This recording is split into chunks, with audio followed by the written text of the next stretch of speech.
Hey guys, it's me, Francis, back with a video. I didn't feel like doing my hair today. I just put on some lipstick. That is dope, y'all. I wanted to let you guys know a little bit more about condemnation. Condemnation is one of the biggest, worst demons that can ever hit somebody, that can ever get on you, that can ever walk with you, that can ever minister to you, that could ever be passed on to you, that could ever grow in you. It is the worst spirit ever. I do want you guys to know that there is good guilt and there's bad guilt. So there is unhealthy guilt, which is the type that I'm talking about today, the one that causes condemnation, that brings shame, regret, depression, and all the other symptoms I told you guys about in the previous video. The Bible does talk about a specific type of guilt that brings repentance, that brings change, that brings God into your life, you know. And this is a kind of sorrow that is good. The Bible says that it's good, and the only reason it's good is because it leads us to change. Not a drastic negative change, but a change to God, a change towards God, a change where we can open our hearts to God.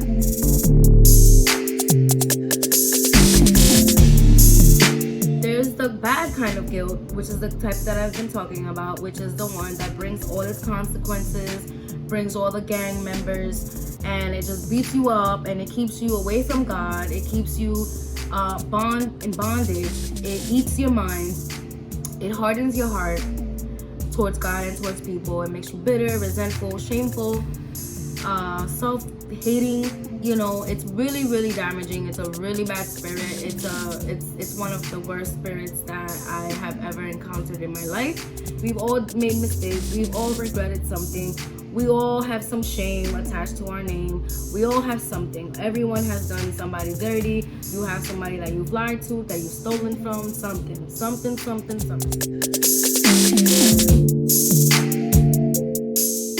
But Peter and Judas both betrayed Jesus. Judas sold Jesus for some money. Because of him, he was caught and he was crucified, right? Peter denied Jesus when he was arrested and crucified. He denied him 3 times. He said, I don't know that man. I don't know what y'all talking about. I don't know that man. I don't know that man. I plead the 5th. I don't know him. And it's very interesting because both of these men were guilty and they both did something wrong.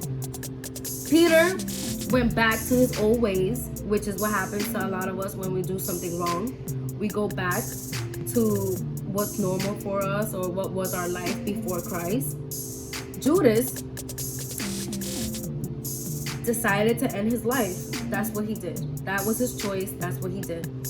The Bible says that God, Jesus, appeared to Peter and asked him, Peter, do you love me? And Peter said, yes, Lord, I do. Then Jesus asked him a second time, Peter, do you love me?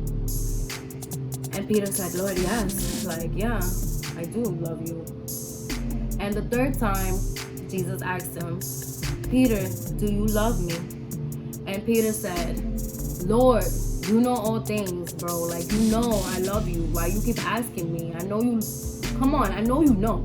Like, I know you know. You don't think I love you? Like, because I lied, right? Because I denied you. But I do love you. I make movies, okay? This is what I do. So yeah, and you know what Jesus said? All right, go feed my sheep.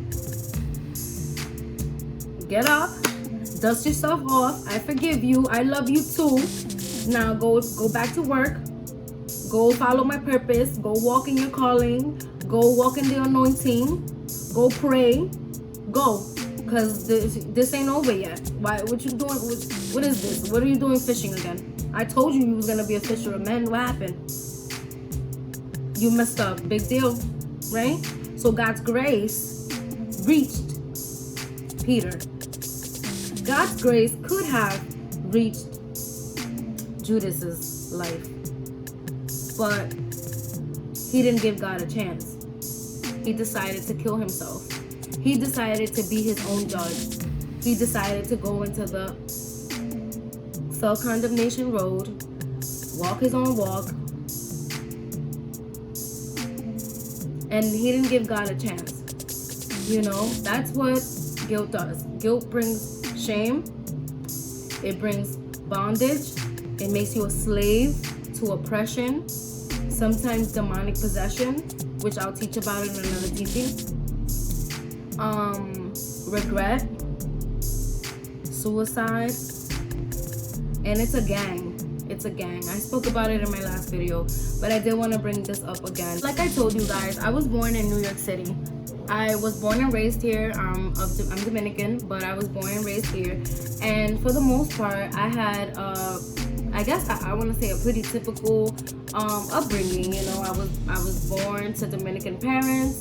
I was born in the Heights, in Washington Heights. I moved back and forth from the Bronx to the Heights, and I spent most of my life in Washington Heights. Like I was telling you guys about my upbringing, and I spoke to you guys about how my parents kind of like, I inherited and I was programmed into carrying shame and guilt and fear of criticism, fear of judgment, fear of abandonment, fear of rejection, just childhood wounds that I carried with me. As I grew into my teenage years, I still had these wounds with me, and even with the things that I would do myself, I would unknowingly add more baggage to my life and to my burdens that I already had. I had a few things that I had done when I was little, but I always was scolded for being a bad girl or for talking back, or I was accused of a lot of things without even doing them. And I think that was my biggest thing, because I've always been accused of things my whole life. Like my whole entire life I've been accused of things, and I literally, like, at this point I don't argue. Excuse me. I don't argue anymore. I don't argue, I don't defend myself. I don't even feel sad anymore, really. Thank you, God. But I used to get really sad, and I used to feel very misunderstood. I felt disrespected. I felt rejected as well. I just luggage, another book bag. Let me carry a bag lady. I was bag lady in my 20s. You know, I started sleeping with different guys. It didn't work out. So, you know, when things don't work out, or you get cheated on, or, you know, you get lied on, or you are being lied to, or somebody steals from you, you know, all those kind of things will bring back will trigger those emotions inside of us that will be like, that person doesn't love you that much because you're not worthy of being loved, or that person stole from you because you deserve that better than a thief. You went to jail, oh, you no good, you never gonna be anything in life. And that's the kind of chatter that I had. Like, there's certain things that I had going on in my mind, and then there's certain things that were being ministered to me through other people. In what I say is called curse words, because people around us can curse us, not because they're witches or anything like that, or have any power or whatever, but words themselves have power. I was with guys, I was with girls. I like to experiment a lot. I would try almost anything and everything just to try it, just to see what it was like. Oh, that wasn't good, I shouldn't have did that. Or damn, I lost my job because I wanted to stay over, and for what? Like, for what? What did I do that for? Now I lost my job. Like, you know, so many dumb things. Or like I was high when I took my SATs. Like, I spaced out for like an hour. Like, what the, you know? And then you'll be like, oh my God, I did that. Like, how stupid am I? You know? And then you start saying to yourself, like, what's wrong with me? Like, I'm literally, the sign gotta be wrong with me. And eventually I put this stigma on myself that said that there was something wrong with me. A lot of people called me sneaky and said that they thought I was up to something, that I was trying to get away with something, that I was doing this because I really wanted that. And it's like, whoa, man, like, you really think that about me? Like, that's how low you think of me? Like, that hurts, you know? And it really hurts when it's with people, from people that you love. Like, you really think that? That's what you think? That's what you think about me? Like, oof. sucks, like, bro. But thank God, thank you Jesus, I love you, Lord.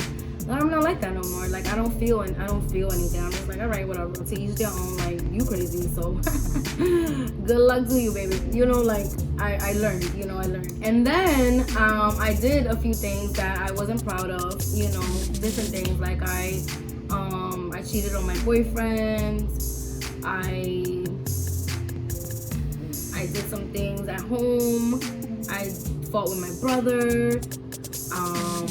I argued with my dad, like disrespected him. He disrespected me, my mom too, disrespected each other. Did a few things, you know. I had an abortion. I was very proud. I was very strong. I was very like, you don't mess with me. Like, I was very, like I said before, I was mean, but I was very nice at the same time. Like, a lot of people that know me, they know that I was very, very, very, very, very nice. Like, I was very nice. Like, nobody could say I was mean. Like how we say, like, oh, don't look for me because you're gonna find me. Don't try me. You know, like, I was nasty. You know, nasty. You know, and when God saved me, He began this work in my heart and this work in me. I saw a vision of my heart, and it was wrapped in chains in barbed wire and chains. And I didn't know why I saw that. The Lord told me He was gonna heal me. The Lord said, I will heal you. And I felt like the presence of God, and I felt like that sweet place where you just want to cry and you just want to cuddle because you're like, Lord, you love me, like you say you love me, oh. You know, that's how I was. And I remember that I pressed shuffle on my phone. Like, I pressed shuffle on my it was like an iPhone. No, it was what were they called? Like an iPod. It was an iPod back then, and it was like the slim one. I don't even remember. And I pressed shuffle, and I just played a song, whatever. And the first song I started playing was "I Wanna Know What Love Is" by Mariah Carey. And I started crying. I looked back at that on that day, and I was like, whoa, God was showing me my heart. Like, my heart was bound. My heart was bound. I like, imagine your heart beating, and it's beating, and but there's like chains and barbed wire on it. Can it really beat to the way? Is it free? It's not free. It's not free. And I wasn't free. My heart wasn't free to love. My heart wasn't free. You know, my heart wasn't free. And although I looked free, and I probably lived like I was free, and I probably felt free, I wasn't free. You know, I wasn't free. I was very afraid of losing people in my family. I was very I felt unfulfilled in my life. I felt tired of just the same nonsense. Is this it? Like, is this it? Is this it? This is it. Smoking my life away. I used to smoke like 1,000 times a day. That was it. And I used to pop pills for a while. Like, it was just like that. Okay, this is it. This is it. This is boring. This is it. Okay, all right. And I got bored of it. I got tired of it. It was just like, okay, next. Now what? And I get it why people become addicted to certain things, because it's like, next. Where's my next high? Where's my next thrill? Where's my next feeling and thrill of emotion? Where's my next thing? Where is it? Where's my next fix? Where's my next dopamine hit? Where is it? And deep down though, I was sad. You know, I was sad, and I had friends, and I had money, and I had boyfriends, and I had people that loved me, and I had cousins and loved ones, and I had a good life, I guess. It seemed like that's what it seemed like, but there was still an emptiness inside of me. And when I met Jesus, that's when my emptiness was filled. I literally didn't go to church to look for God or anything, and I left with God. Can you believe that? Like, I did. Like, it's crazy. I didn't give my life to God. I opened my heart to God, and I opened my heart to God, and He began this process in me and He told me He was gonna heal me. He was gonna heal me, and I prayed, and I waited, and I waited, and I waited, and I felt betrayed by people, and I was disappointed by people, and I felt bad, because I was like, I haven't been bad to people. Why are they bad to me? Like, why are they mean to me? Like, why do they accuse me of things? Why do they misunderstand me the way that they do? Like, is there something wrong with me? And I really thought that there was something wrong with me. Like, I got to that place where I thought something was wrong with me. When I had an abortion, I that's when my world came down, and I felt the hit from everywhere, and I just couldn't believe how I could have done that to me. Like, that's how I felt, and I felt really, really bad, and I felt like it was necessary, like I had to do it, but I also felt regret because I wanted a baby, and I wanted to have a family, and I wanted to not kill somebody, you know, and like, of course, you know, so that added to it. Just different things, just having like friendships fall out, cousins, like getting into arguments with cousins, and seeing different people go through things, and I had a lot of baggage, a lot of stuff just accumulate. And anyway, sorry, fast forward, when I became Christian and I started walking with the Lord, things came up, things started coming up, and my mentor, Jeannie Ortega, she says that, she says, God only brings these things up so you can confront them. You know, he's not gonna bring something up like to be like, ha ha, like, no, that's not who God is. And I love that because it's so true, you know. And for a while, like, I was like with it, and I was working with it, and I was like, yes, God, like, we're gonna get over this, and we're gonna get through this, and we're gonna get through that. And then eventually I got to the point where I was just like, yo, I'm not even approved in church either. I'm rejected and misunderstood in church too. And I keep getting rebuked by God, and I'm still not even perfect yet. Like,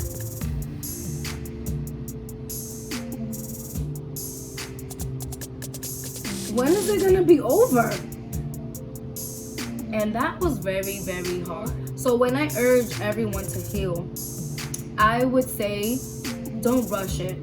You know, my problem is that I'm the kind of person that I like things done. Like, I'm just like, if you don't do it right, I'll do it myself. It's alright, I don't even need your help, I'll do it myself. And that's the kind of person I am. So even in those regards, like, God will be like, I'm gonna heal you. Like, I wanted it to happen like tomorrow. I don't want to wait no 7-10 years for you to tell me that I'm healed now. Like, finally, Jesus, finally, God, like, I'm healed.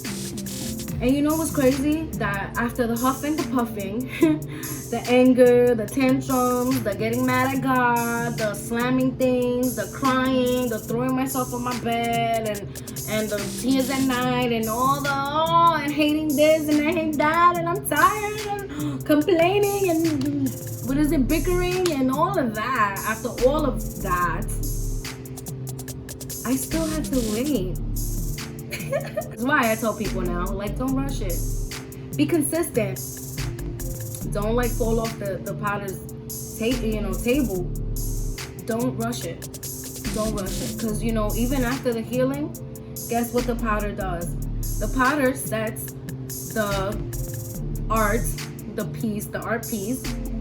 He sets it in fire or in the sun, right? So it could get hard, so it could harden. And as it hardens, sometimes it'll crack again. Or sometimes dust particles will get stuck in it.